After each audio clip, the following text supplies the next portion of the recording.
다니엘서 지금 8장 15절에서 27절까지 말씀은 정한 때 끝에 관한 말씀, 이런 제목입니다. 지금 17절에서도 정한 때 끝에 관한 것이라 하셨고 19절에서도 그렇게 말씀하셨고 27절에서도 그렇게 말씀을 하셨습니다. 그래서 오늘 말씀으로는 첫째, 다니엘도 환상으로 말씀을 받았으나 그 뜻을 몰랐다, 이런 대지입니다. 다니엘이 얼마나 총명하고 지혜로운 사람입니까? 그래서 하나님께서 그 지혜도 주셨지만 1장으로 가보면은 1장 19절에 보면은 17절부터 보겠습니다. 1장 17절. 하나님이 이 네 소년에게 학문을 주시고 모든 서적을 깨닫게 하시고 지혜를 주셨으니 다니엘은 또 모든 환상과 꿈을 깨달아 알더라. 왕이 말한 대로 그들을 불러들일 기한이 찼으므로 환관장이 그들을 느부갓네살 앞으로 데리고 가니 왕이 그들과 말하여 보매 무리 중에 다니엘과 하나냐와 미사엘과 아사랴 같은 자가 없으므로 그들을 왕 앞에 서게 하고 왕이 그들에게 모든 이 일을 묻는 중에, 그 다음에요, 그 지혜와 총명이 온 나라 박수와 술객보다 10배나 나은 줄을 아니라. 이 지혜 깨달음도 하나님이 주셨죠. 17절에서. 그래서 보통 바벨론 학자들보다 10배나 지혜롭고 총명했습니다. 그런 다니엘도 지금 8장 1절에서 14절까지 말씀을 환상으로 받아보고 그 뜻이 무엇인지 몰랐다, 그거예요. 그래서 15절 말씀해 보면은 나 다니엘이 이 환상을 보고 그 뜻을 알고자 할 때 도대체 이 순양, 순념소, 또 뭐 넷불 한왕, 뭐 이런 게 도대체 뭔가, 이렇게 보통 사람보다 10배나 뛰어나고 성령 하나님이 함께 하시는데도 그럼에도 불구하고 하나님 영이 깨닫게 해주시지 않으면 알 수가 없어요. 오늘날 우리도 마찬가지입니다. 무슨 IQ로, 지식으로, 학식으로 하나님의 말씀을 깨달을 수 있다면 뭐 모든 학박사들이 다 예수님을 믿겠죠. 그러나 그게 아니에요. 인간의 지혜와 지식이라는 것은 하나님 앞에 한 줌 모래도 안 되는 것들이고, 성령 하나님께서 하나님의 말씀과 하나님의 뜻을 깨닫게 해주시지 않으면은 아무리 뛰어난 사람이라도 깨달을 수가 없어요. 자, 우리가 마가복음 9장 30절부터 보겠습니다. 마가복음 9장 30절. 신약 마가복음 9장 30절. 그곳을 떠나 갈릴리 가운데로 지날새 예수께서 아무에게도 알리고자 아니하시니. 31절입니다. 이는 제자들을 가르치시며 또 인자가 사람들의 손에 넘겨져 죽임을 당하고 죽은 지 3일 만에 살아나리라는 것을 말씀하셨기 때문이라. 32절 읽어보세요. 그러나 제자들은 이 말씀을 깨닫지 못하고 묻기도 두려워하더라. 근데 이게 처음 가르친 말씀이 아니에요. 마태복음 16장에서 처음 가르치시고 지금 여러 번째 가르치시는데도 무엇을요? 31절에 이는 제자들을 가르치시며 또 인자가 사람들의 손에 넘겨져 죽임을 당하고 죽은 지 4일 만에 살아날 것이다. 그런데 이런 말씀을 듣고도 당시 우리보다 훨씬 믿음 좋은 제자들이 이 말씀을 깨달았습니까? 못 깨달았습니까? 여러 번 들었는데도 못 깨달았어요. 또 자기들 마음에 안 맞으니까 묻기도 무서워하는 거예요. 그러니까 여기서 보면 하나님의 말씀도 보통 성도들이 어떻게 듣느냐, 자기 마음에 맞는 말씀만 듣는 거예요. 자기 생각이 안 맞으면 그게 하나님의 말씀인데도 안 듣는 거예요. 묻기도 무서워하고 깨닫지도 않으려고 그러고. 그래서 다니엘이 얼마나 지혜롭고 총명한 사람이었느냐. 그러나 그런 다니엘도 하나님의 영이 깨달음을 안 주시니까 도대체 지금 이 본 것이 무엇인가 궁금해가지고 그걸 알아보려고 한 거예요. 그랬더니 둘째로는 하나님께서 가브리엘 천사를 통해서 깨닫게 해주셨습니다. 16절에 보면 내가 들은즉 근래 강 두 언덕 사이에서 사람의 목소리가 있어 위쳐 이르되 가브리엘아, 이 환상을 이 사람에게 깨닫게 하라. 그래서 오늘날도 우리가 하나님의 말씀이 잘 깨달아지고 믿어질 때는 내가 착하거나 내가 지식이나 뭐 신앙 뭘로 깨닫는 게 아니에요. 누가 깨닫게 해주신다고요? 성령 하나님이 천사들을 통하여 또 사자들을 통하여 은혜를 주시니까 깨달음이 오고 이해가 되고 믿어지고 그런 거예요. 그것이 은혜인 것입니다. 그래서 이제 17절에 주커니 가브리엘 천사가 내용을 다시 깨닫게 해줍니다. 그러면 시기적으로 지금 이런 일은 언제 일어나는가? 이미 전주에도 말씀했습니다. 전주 수요일에도. 시기적으로는 다니엘 시대로부터 그 후 시대에 바로 일어나는 일들이에요. 그래서 9장 1절을 보겠습니다. 메대 족속 아수에로 아들 다리우가 갈대아 나라 왕으로 세움을 받던 첫 해. 그러면은 지금 숫 양이 이제 나왔는데요. 숫양이 뭐라고 그랬습니까? 숫양이 메데바사 왕들이라 그랬어요. 20절 읽어보세요. 네가 본 바 두 뿔 가진 숫양 곧 메데바사 왕들이요. 근데 바로 9장 1절에 가서 메데바사 왕들이 나온다 그 말씀이에요. 그래서 시대적으로는 바로 다니엘로부터 그 후 시대에 이루어진 일이고, 예언적으로 또 영적으로는 말세의 7년 대환란 때에 일어날 일을 말씀하신 거예요. 그래서 성경에는 그 시대적으로 일어날 일에 대해서 말씀하시면서 그 말씀이 2중 3중의 복합적 성취되는 뜻이 있습니다.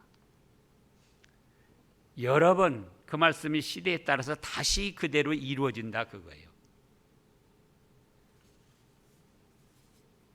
우리 문화에도 그런 문화가 있습니다. 돌고 돈다. 유행이 돌고 돈다. 20년 전에 뭐 유행했던 것이 또 지금 유행을 하고. 그래서 이 시대적으로 일어났으면서도 언제 또 일어날 일이라고요? 세상 끝날이라고 하셨잖아요. 지금 17절에서도 그가 내가 선 곳으로 나왔는데 그가 나올 때 내가 두려워서 얼굴을 땅에 대고 엎드리매 그가 내게 이르되 뭐라고 합니까? 이제 깨달아 알라. 그 다음에 뭐라고 하셨습니까? 이 환상은 정한 때 끝에 관한 것이라. 네 시대로부터 바로 이루어지기도 하지만은 정한 때 끝에 말세 7년 대환란 19절에서도 이르시되 진노하시는 때가 마친 후에 될 이 일을 내가 네게 알게 하리니 이 환상은 정한 때 끝에 관한 것이라. 그래서 이사야, 에레미야, 또 에스겔, 이 다니엘, 또 그 외에도 여러 선지자들의 말씀이 있는데 그 시대도 일어났고 앞으로도 일어나고 말세에도 일어나고, 그래서 신구약 성경 전체 말씀을 우리가 살피고 믿어야 된다, 그렇습니다. 그 다음에 이제 이 환상에 대한 내용적으로는 바로 순양은 메대와 바사 왕들, 9장 1절에 있는 대로. 그러면 왜 그 양으로 표현했는가?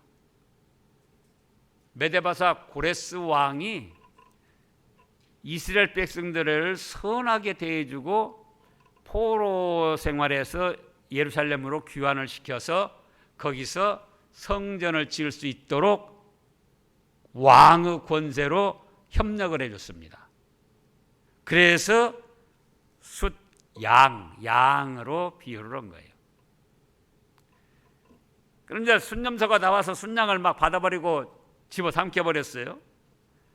그 순양은 헬라의 알렉산더 왕이다. 21절에 털이 많은 순념소는 곧 헬라 왕이요 그의 두 눈 사이에 있는 큰 뿔은 곧 그 첫째 왕이다. 그래서 헬라의 알렉산더 대왕을 뜻합니다.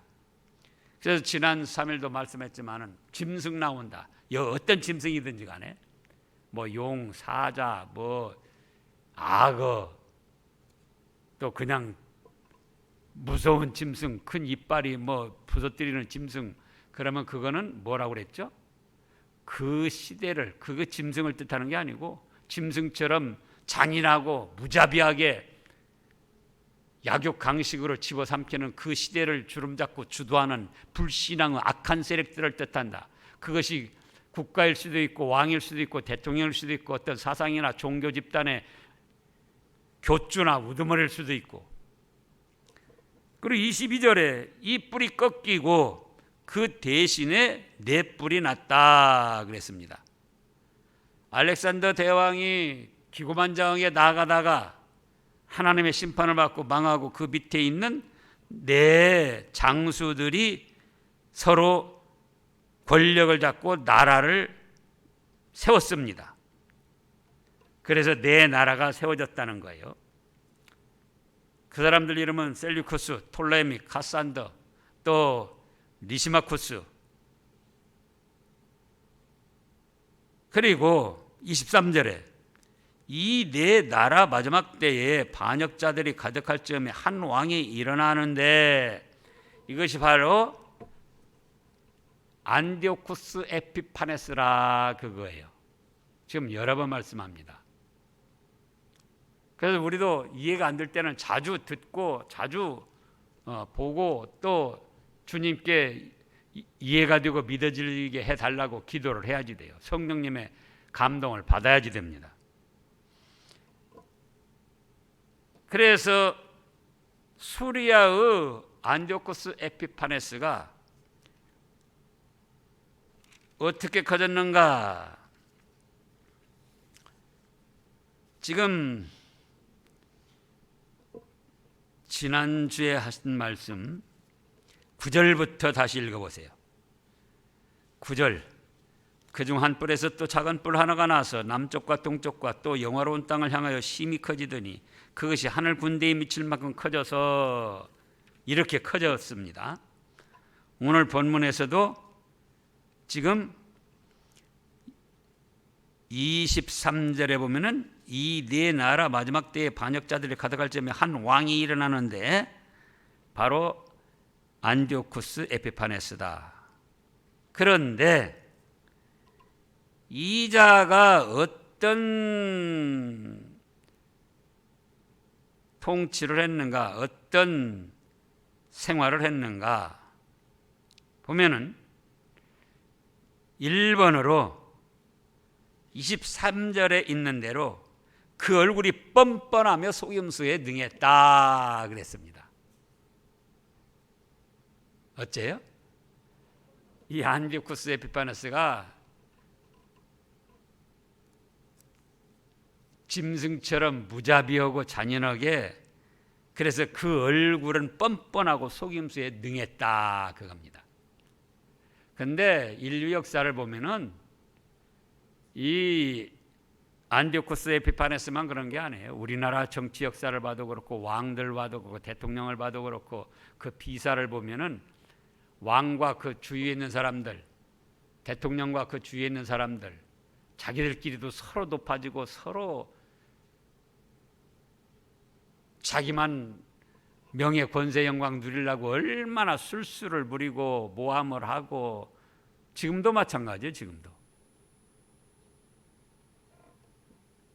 미국 트럼프도 보면 그렇고 중국 시진핑도 보면 그렇고 북한 김정은이도 아베도 외부적으로 나타나는 것만 해도 얼마나 술수가 있고 뻔뻔합니까? 자기들의 이익을 위해서는 약속도 얼마나 쉽게 변경시키고. 근데 말세에도 그런 왕이, 그런 대통령, 그런 지도자들이 일어난다는 거예요. 말세에도 얼굴이 뻔뻔해가지고 속이면서도 내놓으라고 잘났다고 하는 사람들이. 그래서 또 마태복음 24장 12절에 보면은 뭐라고 하셨는가? 말세 때에 불법이 성함으로 사랑이 식어진다, 이렇게 말씀을 했어요. 정치적으로, 사회적으로, 교육적으로, 하여간 지도계급에 있는 사람들이, 또 종교적으로도 지도계급에 있는 사람들이 어떠한 원칙을 지키지 않고 자기들의 유익, 당파, 당략을 위해서는 밥 먹듯 바꿔버리니까 도대체 선과 의의 기준이 뭔가 보통 백성들도 흔들리는 거예요. 그런데 그거는 인간 세상 불완전하고 부패한 인생들이 그럴 수밖에 없다.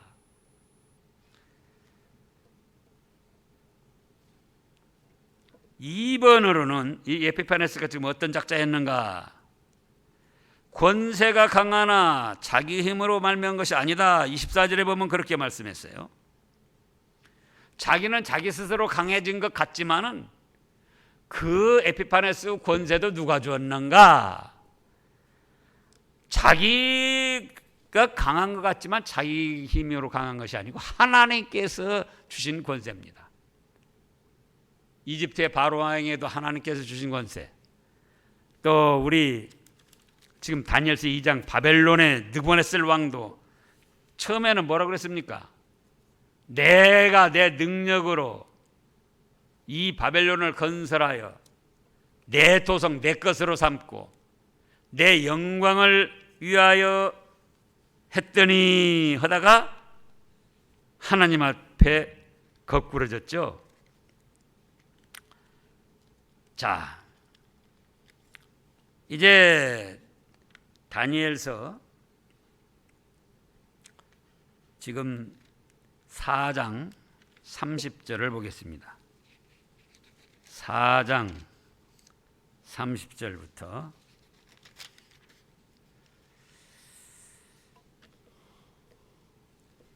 나 왕이 말하여 이르되 이 큰 바벨론은 내가 능력과 권세로 건설하여, 내가 내 능력 권세로 건설했다는 거예요. 나의 도성으로 삼고, 두 번째입니다. 내 것이다. 또 세 번째는 내 위엄의 영광을 나타내는 것이 아니냐, 내 영광. 그런데 그 다음에 뭐라고 했습니까? 31절에 이 말이 아직도 나 왕의 입에 있을 때 하늘에서 소리가 내려 이르되 느부갓네살 왕아, 네게 말하노니 나라의 왕위가 네게서 떠났느니라. 네가 사람에게서 쫓겨나서 들짐승과 함께 살면서 소처럼 풀을 먹을 것이요, 이와 같이 7대를 지내서 지극히 높으신 이가 사람의 나라를 다스리시며 자기의 뜻대로 그것을 누구에게든지 주시는 줄을 알기까지 이르리라 하더라. 그래서 35절에 깨달았어요. 땅의 모든 사람들을 없는 것 같이 여기시며 하늘의 군대에게든지 땅의 사람에게든지 그는 자기 뜻대로 행하시나니 그의 손을 금하든지 혹시 이르기를 네가 무엇을 하느냐고 할 자가 아무도 없도다. 근데 그 모든 사람이 자기가 잘해서 잘 된 줄 알고 있다, 그 말씀이에요. 자기가 잘해서. 대통령도 자기가 잘해서 잘 되고, 왕도 자기가 잘해서 잘 되고. 그래서 지금 여기 에피파네스 이 작자도 스스로 자기가 강해진 줄 아는 거예요. 24절에 그러나 자기 힘으로 말미암은 것이 아니다. 그 권세도 누가 주셨다고요? 하나님이. 예수님께서 빌라도 총독에게 그러셨잖아요. 빌라도 총독이 내가 너를 놓을 권세도 있고 해할 권세도 있다. 죽일 권세도 있다. 그러니까 예수님이 그때 뭐라고 하셨다고요? 어허, 야, 그런 소리 하지 마. 하나님께서 하늘에서 그 권세를 주시지 않았다면 너가 아무것도 행할 수가 없어. 우리가 이걸 깨달아야 됩니다. 그런데 이 세상 사람들은 그게 아니죠. 자기가 잘해서 다 잘된 줄 알고 나가다가 하나님 앞에 심판을 받는 겁니다. 그 다음에 3번을 보면은 에피파네스가 어떤 작자였는가? 파괴하고 자의로 행하나 형통하였습니다. 24절 다시 보면 그 권세가 강할 것이나 자기 힘으로 말미암은 것이 아니며 그가 장차 놀랍게 파괴 행위를 하고 자의로 행하는데도 형통하다, 그거예요. 그것도 누가 허락하셨다? 하나님께서.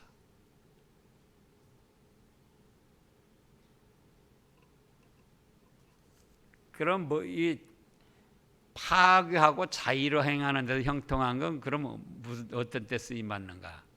망할 때 쓰임 받는 거예요. 망할 사람들이. 우리 또 잠언 16장에 보면은 뭐라고 했습니까? 악인도 악한 날에 적당하게 쓰이려고 지으셨다 그랬어요. 그랬죠? 잠언 16장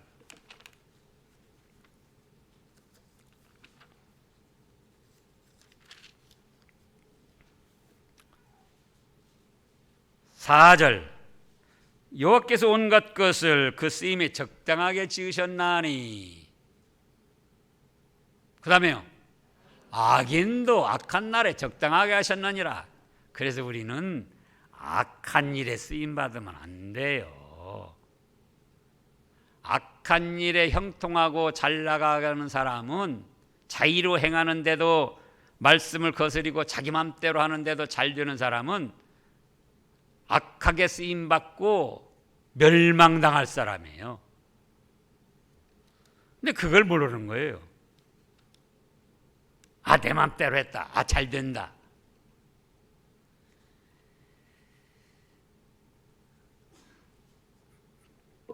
이제 4번으로는 강한 자들과 거룩한 백성을 멸한다 했습니다.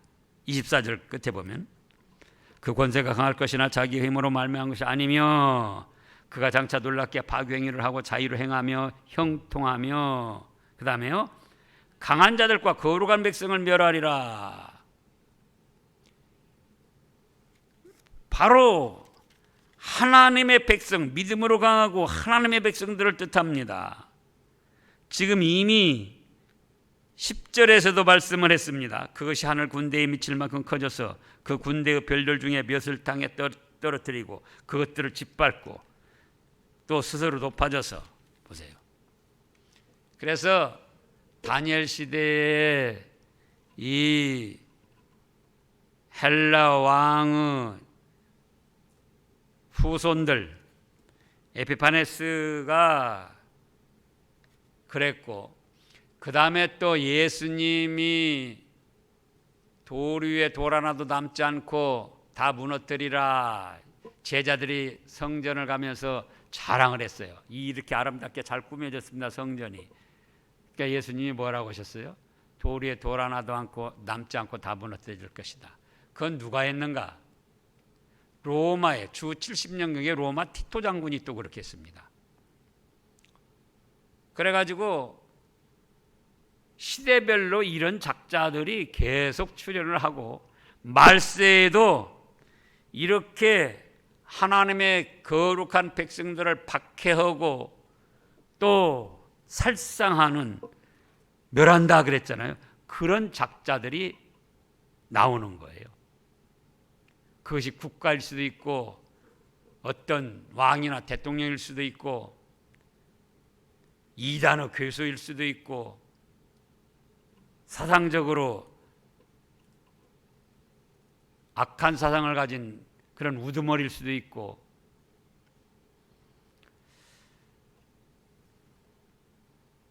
그러면 하나님께서는 왜 그런 사람들을 오히려 쓰셨는가, 허락하셨는가? 그거는 인류 역사를 보면은, 성경 역사를 보면은 하나님의 백성들이 하나님의 백성의 길을 걸어가지 않고 타락의 길을 걸어가고 우상 섬기는 길을 걸어가고 죄악의 길을 걸어가니까 그들을 징벌하셔서 바로 세우시기 위해서 악한 세력들을 키워서 도구로 사용하신 거예요.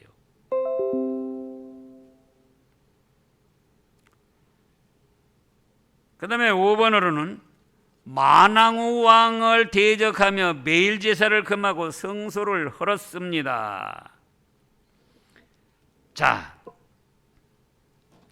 25절에 보면은 그가 꾀를 베풀어 제선으로 속임수를 행하고 얼굴이 뻔뻔한 게 속임수에 능하다 그랬잖아요. 마음에 스스로 큰 체하며 또 평화로울 때에 많은 무리를 멸하며, 에피파네스가 그랬고 말세에도 그런 우두머리들이 또 나온다 그겁니다. 그 시대를 주름잡고 주도하는 불신앙의 세력들이, 그리고 또 스스로 서서 만왕의 왕을 대적할 것이나 바로 하나님을 뜻합니다. 지금 11절에서도 그렇게 말씀했잖아요. 또 스스로 높아져서 군대의 주제를 대적하여 그에게 매일 드리는 제사를 없애버렸고 그의 성소를 헐었으며, 그래서 이 불신앙의 세력들, 그 시대를 주름잡고 주도하는 불신앙의 세력들은 누구 영향을 받느냐? 그 우두머리는 마귀예요. 마귀이기 때문에 어떤 식으로 하든지 하나님께 드리는 예배를 금지시키고 폐하려고 하고 하나님을 대적하고 반대하고 또 교회를, 여기 성소를 헐어버린다 그랬잖아요. 11절에 하나님의 성전 교회를 폐쇄시키려고 하는 거예요. 그래서 목적은 하나님께 예배드리는 것을 금지시키고 성도들의 믿음을 떨어뜨려서 망할 길로 끌고 가고자 하는 거예요. 그럼 하나님께서는 그걸 왜 허락하시느냐? 그런 시험 환난이 있어도 그걸 믿음으로 이겨내고 상 받아라. 그래서 하나님이 그런 걸 허락하시는 거예요.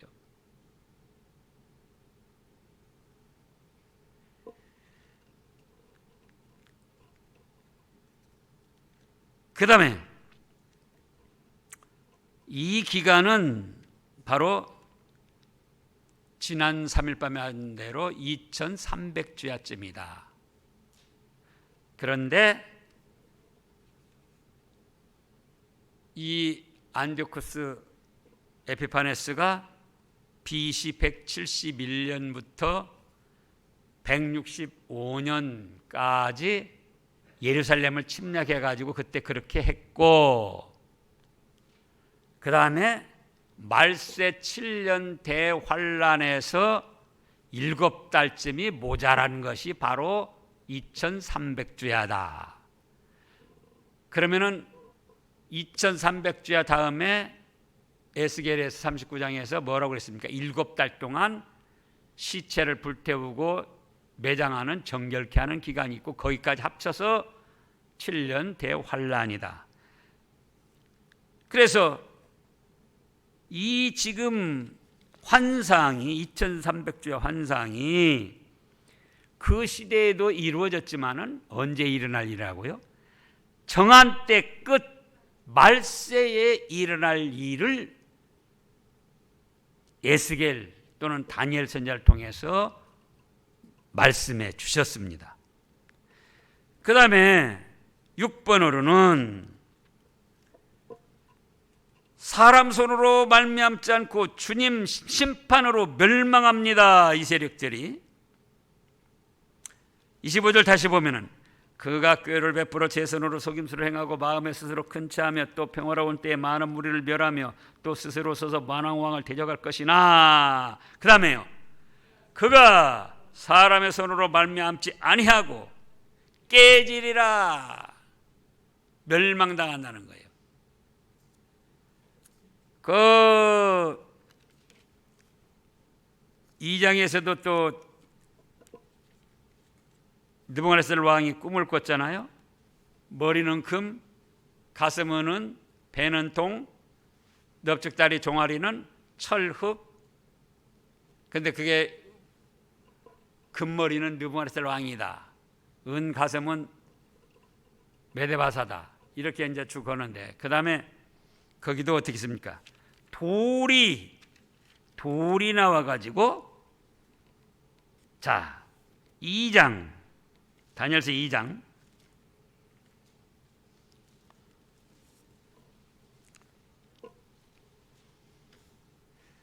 39절부터 보면은 큰 신상 꿈을 꿨는데 다니엘이 이제 해몽을 하며 해석을 합니다. 39절, 왕의 뒤에 이어 왕보다 못한 다른 나라가 일어날 것이요 셋째로 녹 같은 나라가 일어나서 온 세계를 다스릴 것이며 넷째 나라는 강하기가 쇠 같으리니 쇠는 모든 물건을 부서뜨리고 이기는 것이라 쇠가 모든 것을 부수는 것 같이 그 나라가 문나라를 부서뜨리고 찌을 것이며 왕께서 그 발과 발가락 얼마는 토기장이 진흙이요 얼마는 쇠인 것을 보셨은즉 그 나라가 나누일 것이며 왕께서 쇠와 진흙이 섞인 것을 보셨은즉 그 나라가 쇠같이 든든함이 있을 것이나 그 발가락이 얼마는 쇠요 얼마는 진흙인즉 그 나라가 얼마는 든든하고 얼마는 부서질 만한 것이며 왕께서 쇠와 진흙이 섞인 것을 보셨은즉 그들이 다른 민족과 서로 섞일 것이나 그들이 피차에 합하지 아니함이 쇠와 진흙이 합하지 아니함 같을 것이다. 말세에 지금도 그래요. 각 나라들이 말하자면 합종연행, 자기들이 이기겠다 해서 이쪽으로 붙었다 저쪽으로 붙었다 또 다른 데로 붙었다, 지금 계속 철 발가락과 흙이 합쳐지지 않는 것처럼 같은 발가락 같은데 그렇게 자기들의 이익을 따라서 각각 논다. 지금 그 일들이 이루어지고 있는 거. 그런데 44절에 이 여러 왕들의 시대에 하늘의 하나님이 한 나라를 세우시리니 이것은 영원히 망하지도 아니할 것이요 그 국권이 다른 백성에게로 돌아가지 아니할 것이요 도리어 이 모든 나라를 쳐서 멸망시키고 영원히 설 것이라. 손에 손대지 아니한 돌이 산에서 나와서 쇠와 놋과 진흙과 은과 금을 부서뜨릴 것을 왕께서 보신 것은 크신 하나님이 장래 일을 왕께 알게 하신 것이라. 이 꿈은 참되고 이 해석은 확실합니다. 이렇게 해석을 했어요. 하나님께서 알려주신 거죠. 그래서 이 세상 나라는 이미 에피판에서도 다 망하고 없어졌고 앞으로도 또 이런 적그리스도 세력들이 나와서 시대를 주름잡고 주도하고 판을 치지만 결국은 하나님께서 그들을 완전히 심판하시고 멸망시키시며 성도들은 하나님의 사랑과 은혜 가운데 천년 왕국을 누리게 되는 것입니다. 기도하겠습니다.